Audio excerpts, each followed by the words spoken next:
എല്ലാവർക്കും നമസ്കാരം. Top ട്യൂഷന്റെ SSLC English ക്ലാസ്സിലേക്ക് എല്ലാവർക്കും സ്വാഗതം. കഥ നടക്കുന്നത് ഫ്രാൻസിലെ ഗോദർവിൽ എന്ന ഒരു ഗ്രാമത്തിലാണ്. അന്നവിടെ മാർക്കറ്റ് ഡേ ആയിരുന്നു, അതായത് ചന്ത ദിവസം.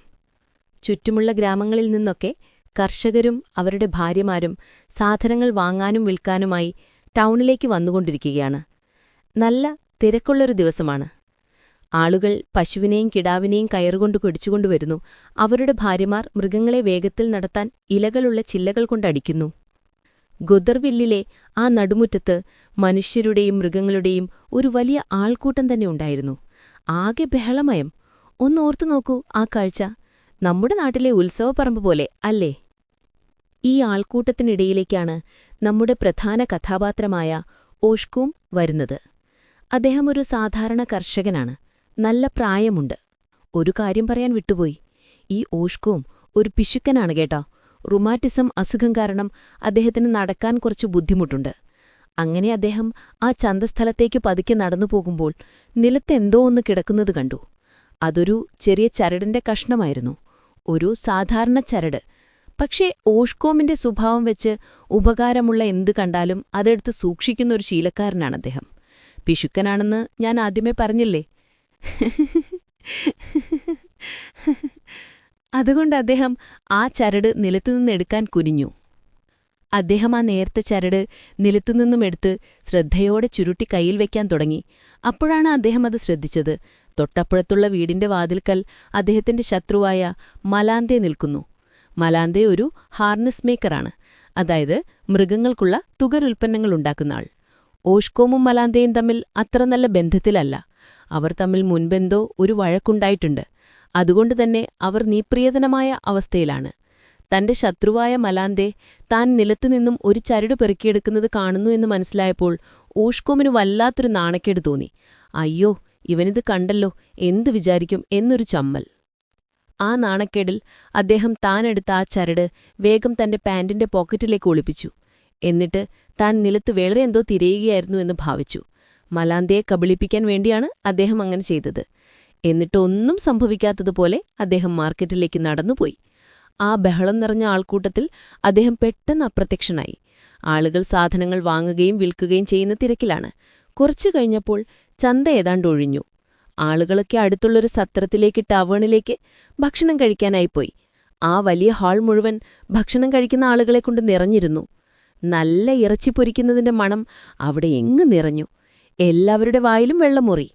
ആളുകൾ ഭക്ഷണം കഴിക്കുന്നതിനിടയിൽ തങ്ങളുടെ കൃഷിയെക്കുറിച്ചും കച്ചവടത്തെക്കുറിച്ചുമൊക്കെ സംസാരിച്ചുകൊണ്ടിരുന്നു. അങ്ങനെ ഇരിക്കുമ്പോഴാണ് പെട്ടെന്ന് പുറത്തുനിന്നും ഒരു ചെണ്ട കൊട്ടുന്ന ശബ്ദം കേട്ടത്.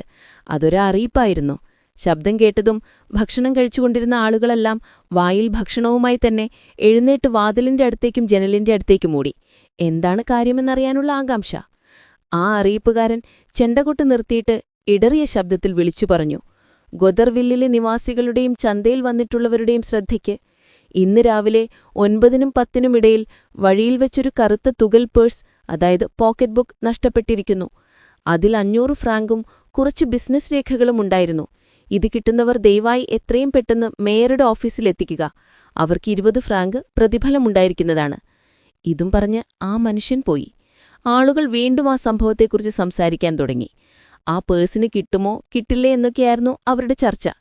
എല്ലാവരും തങ്ങളുടെ കാപ്പിക്കുടി തീർക്കാറായപ്പോഴാണ് അവിടേക്ക് പോലീസിന്റെ തലവൻ വന്നത്. അദ്ദേഹം ചോദിച്ചു, മിസ്റ്റർ ഓഷ്കോം ഇവിടെയുണ്ടോ? മേശയുടെ അങ്ങേയറ്റത്തിരിക്കുകയായിരുന്ന ഓഷ്കോം മറുപടി പറഞ്ഞു, ഞാനിവിടെയുണ്ട്. അപ്പോൾ ആ ഓഫീസർ തുടർന്നു, മിസ്റ്റർ ഓഷ്കോം, ദയവായി എന്നോടൊപ്പം മേയറുടെ ഓഫീസ് വരെ വരണം. മേയർക്ക് നിങ്ങളോട് സംസാരിക്കാനുണ്ട്. ഇത് കേട്ട് ഓഷ്കോം ആകെ അത്ഭുതപ്പെട്ടു, അസ്വസ്ഥനായി. എന്തിനാണ് മേയർ തന്നെ കാണാൻ ആഗ്രഹിക്കുന്നത്? എന്നാലും അദ്ദേഹം ഞാനിതാ വരുന്നു എന്ന് പറഞ്ഞുകൊണ്ട് ഓഫീസറോടൊപ്പം പുറപ്പെട്ടു. മേയർ അദ്ദേഹത്തെ കാത്തൊരു കസേരയിലിരിക്കുന്നുണ്ടായിരുന്നു. ഗൗരവക്കാരനായ തടിച്ച ഒരു മനുഷ്യനായിരുന്നു മേയർ. അദ്ദേഹം കുറച്ചു ഗമയോടെയാണ് സംസാരിച്ചത്. മിസ്റ്റർ ഓഷ്കോം, ഇന്ന് രാവിലെ വഴിയിൽ വെച്ച് നഷ്ടപ്പെട്ട ആ പോക്കറ്റ് ബുക്ക് നിങ്ങൾ എടുക്കുന്നതായി വിവരം കിട്ടിയിട്ടുണ്ട്. ഇത് കേട്ടതും ഓഷ്കോം ഞെട്ടിത്തരിച്ചുപോയി. അദ്ദേഹം മേയറെ തന്നെ തുറിച്ചു നോക്കി. തന്റെ മേൽ വന്നു വീണ ആ സംശയത്തിൽ അദ്ദേഹം ഭയന്നു വിറച്ചു. ഞാനോ? ഞാൻ പോക്കറ്റ് ബുക്ക് എടുത്തുന്നോ? അദ്ദേഹം വിശ്വസിക്കാനാവാതെ ചോദിച്ചു. അതെ, നിങ്ങൾ തന്നെ. മേയർ ഉറപ്പിച്ചു. ദൈവത്തിനാണ് സത്യമായിട്ടും ഞാൻ അതിനെക്കുറിച്ച് കേട്ടുപോലുമില്ല, ഓഷ്കോം ആണയിട്ടു. പക്ഷേ നിങ്ങളെ കണ്ടവരുണ്ടല്ലോ? മേയർ വിട്ടില്ല. എന്നെ കണ്ടെന്നോ? ആരാണെന്നെ കണ്ടെന്ന് പറയുന്നത്? ഓഷ്കോം ചോദിച്ചു. മിസ്റ്റർ മലാന്തേ, ആ ഹാർനസ് മേക്കർ.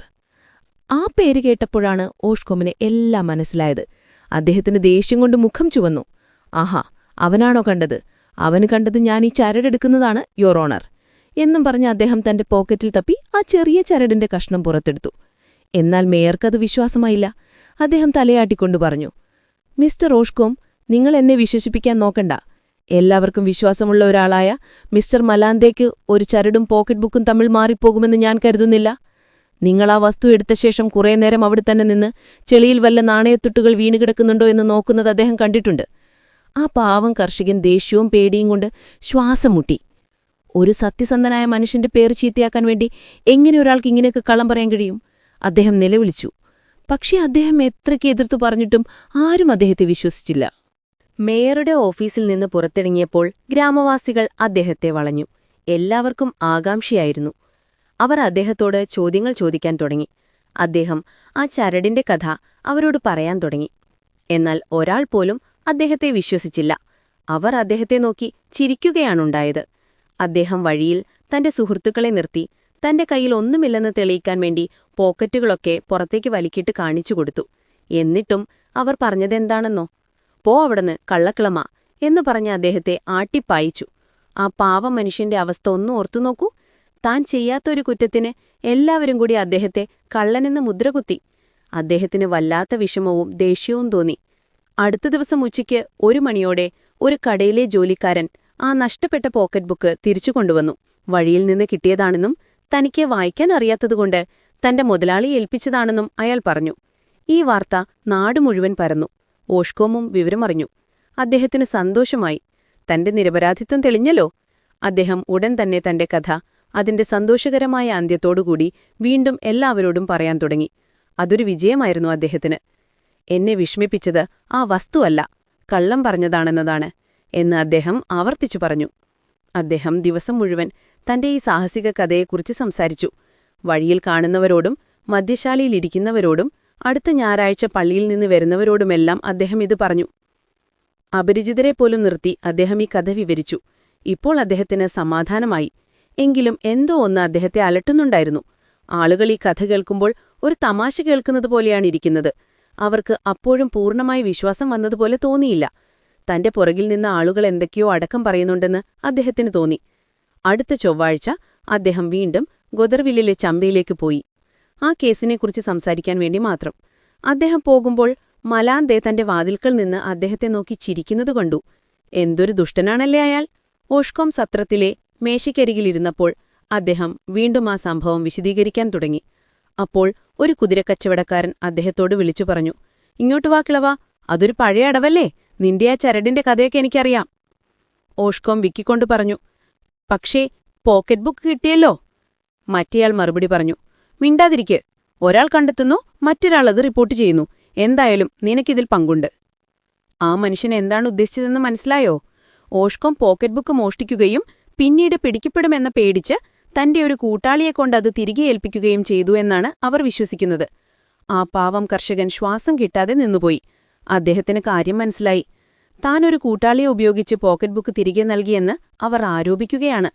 അദ്ദേഹം പ്രതിഷേധിക്കാൻ ശ്രമിച്ചു. പക്ഷെ മേശയ്ക്ക് ചുറ്റുമിരുന്ന എല്ലാവരും ചിരിക്കാൻ തുടങ്ങി.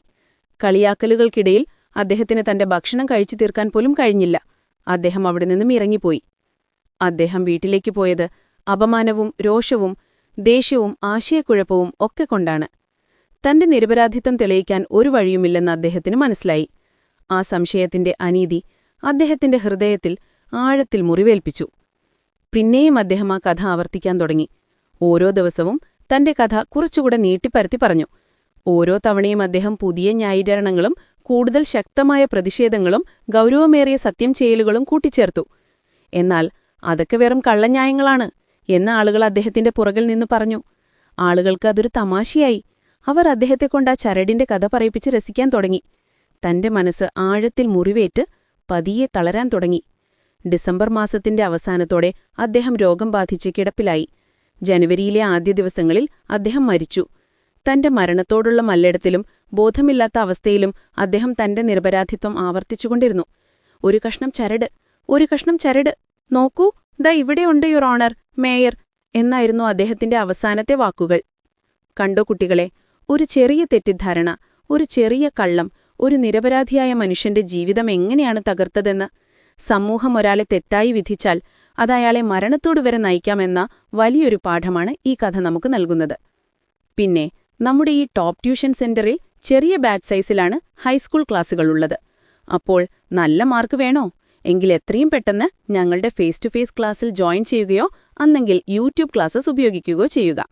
പാലക്കാട് നിവാസികളെ ടോപ്പ് ട്യൂഷന്റെ ഫേസ് ടു ഫേസ് ക്ലാസ്സിലേക്ക് സ്വാഗതം ചെയ്യുന്നു. കൂടുതൽ അറിയുവാൻ 8006066363 എന്ന നമ്പറിലേക്ക് വിളിക്കുക. എല്ലാവരും നന്നായി പഠിക്കണം. അടുത്ത ക്ലാസ്സിൽ കാണാം. Bye bye.